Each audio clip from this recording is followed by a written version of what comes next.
बदला और बदले की भावना एक ऐसा माया जाल जो बाहर से बेहद ही खूबसूरत दिखता है, लेकिन अंदर सिर्फ और सिर्फ अंधेरा होता है।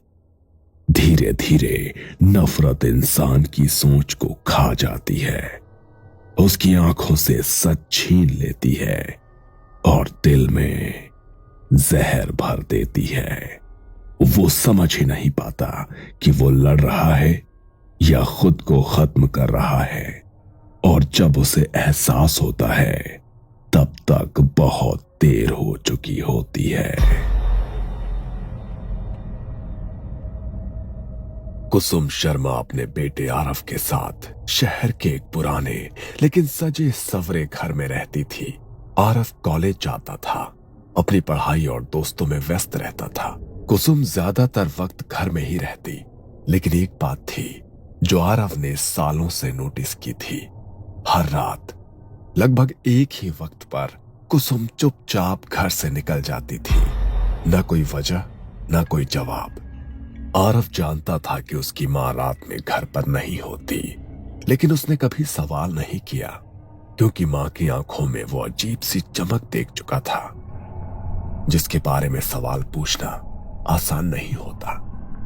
एक दोपहर आरव अपनी दोस्त नेहा को घर लेकर आया। मां, ये नेहा है, कॉलेज की दोस्त, नोट्स लेने आई है। कुसुम ने पहली बार नेहा को देखा। साधारण सी लड़की, साफ आंखें, भोली मुस्कान। कुसुम मुस्कुराई। आओ बेटा, बैठो। चाय लोगी या कुछ मीठा? नेहा सोफे पर बैठ गई। कुसुम सामने बैठी और बातों बातों में पूछने लगी। तुम्हारा पूरा नाम क्या बताया तुमने? नेहा सिन्हा आंटी। सिन्हा?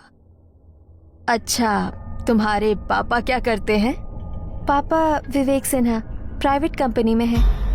कुसुम की उंगलियों ने कुर्सी को कसकर पकड़ा। आवाज भी नॉर्मल थी, लेकिन अंदर कुछ हिल चुका था। अच्छा, और मूल रूप से कहाँ के हो तुम लोग? गांव से ही आंटी, वही चंद्रपुर। वही गांव। कुसुम का भी वही था। अब शक गहरा हो चुका था।